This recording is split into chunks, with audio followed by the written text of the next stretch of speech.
دوستو بلاشبہ ethno methodology کے بانی جو ہیں وہ ہیرالڈ گارفنکل ہیں، اور یہ ٹرم ایتھنو میتھڈالوجی انہوں نے 1954 میں خود ہی کوائن کی تھی۔ ایتھنو میتھڈالوجی کو اگر ہم دیکھیں تو لفظی طور پر ایتھنو میتھڈز کا مطالعہ جو ممبرس آف دا سوسائٹی لوگ خود ہی ڈیوائز کرتے ہیں۔ 1950 اور 1960 کی دہائیوں میں University of California Los Angeles میں ماہر عمرانیات ہیرالڈ گارفنکل کی طرف سے کی گئی تحقیقات کے مجموعے کو، جس کو وہ بولتے ہیں، ان کی جو مشہور کتاب ہے اسٹڈیز ان ایتھنو میتھڈالوجی 1967، اس کے مطالعے کے عنوان سے جب وہ شائع ہوئی اسٹڈیز ان ایتھنو میتھڈالوجی، جسے دنیا میں پوری دنیا میں نسلی طریقہ یعنی ایتھنو میتھڈس کی بنیادی جو ہے اس کا سورس سمجھا جاتا ہے، متن سمجھا جاتا ہے۔ ایتھنو میتھڈالوجی کی اگر ہم اصطلاح پہ آئیں، ٹرم پہ آئیں، تو خود جیسے میں نے کہا گارفنکل نے 1954 میں ہمیں اس ڈسپلن کو دے دیا تھا۔ ابھی تو کیا یہ پورا ڈسپلن ہے یہ تو انسرٹن ہے، لیکن ایتھنو میتھڈالوجی اپنے آپ میں ایزیلی اسٹیبلش کر چکا ہے ایک سب ڈسپلن کی حیثیت سے۔ ہاں، یہ بات بھی حقیقت ہے کہ جو گارفنکل کی ایتھنو میتھڈالوجی تھی، آج کی جو ایتھنو میتھڈالوجی اب ڈیولپ ہوئی ہے، وہ کافی حد تک بہت کچھ بدل گیا ہے، اور جو original ethnomethodology of Harold Garfinkel اس حساب سے وہ کافی چینج ہو چکا ہے۔ دیر فور جو ایتھنو میتھڈالوجی کی کا جو طریقہ کار ہے ایز اے میتھڈ، جو لوگ کسی خاص ادارے یا کمیونٹی کے اندر نظم و ضبط، سوشل آرڈر کا احساس پیدا کرنے کے لیے انجام دیتے ہیں، ٹو میننگس اور سوشل آرڈر کو کریٹ کرنے کے لیے لوگ اپنے طریقہ کار وضع کرتے ہیں، ان چیزوں کا نام ایتھنو میتھڈالوجی ہے۔ تو سماجیات یا عمرانیات کے اندر ایک نقطہ نظر ہے ایتھنو میتھڈالوجی، جو لوگوں کو اپنی روزمرہ کی زندگی کو سمجھنے کی وہ سمجھ عطا کرتا ہے، اور یہ ایک ڈسکرپٹیو وضاحتی نظم ہے۔ ایتھنو میتھڈالوجی ایک ڈسکرپٹیو طریقہ کار ہے،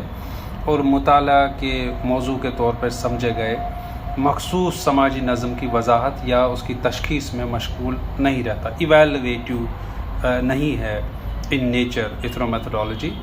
بلکہ ایک طریقہ کار کے طور پہ اس کا استعمال ایتھنوگرافک سٹڈیز میں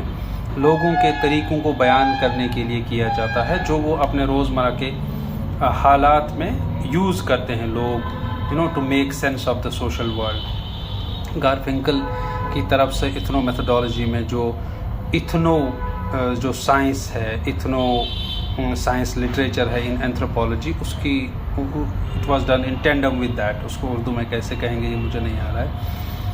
اور ایتھنو میتھڈالوجی روزمرہ کے جو ہماری پریکٹسز ہیں، روزمرہ کے جو ہمارے طریقے ہیں، ان کے استحکام کے لیے اور ان کو نتیجہ خیز اور ٹھوس اور سماجی طریقوں کے تجرباتی ڈومین کا تحقیقاتی ایک نام ہے۔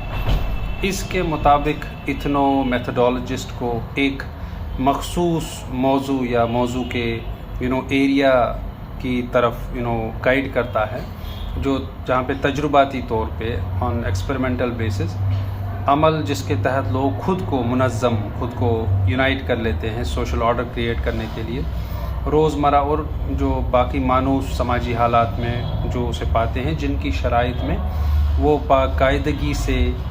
عام سماجی قابلیت کا مظاہرہ کرتے ہیں۔ جو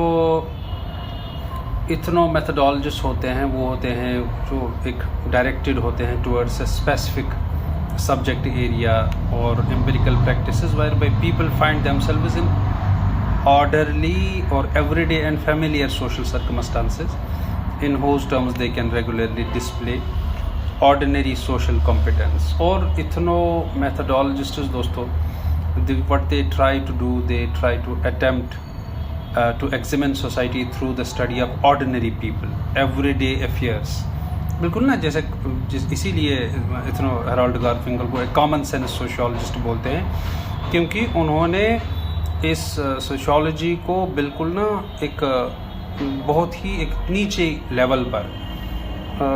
سماجی لیول پر، کامن سینسیکل لیول پر اس کا تجزیہ کیا اور وہاں پہ میننگز کو اسٹڈی کیا. کیونکہ every day affairs in part by designing لوگ کس طریقے سے خود اپنے ایکسپیریمنٹس ڈیزائن کرتے ہیں ایمڈ ایٹ جو disrupting the rules that govern human behaviour. کس طریقے جیسے بریچنگ ایکسپیریمنٹ کا نام دیا جاتا ہے کہ کس طریقے سے سوشل آرڈر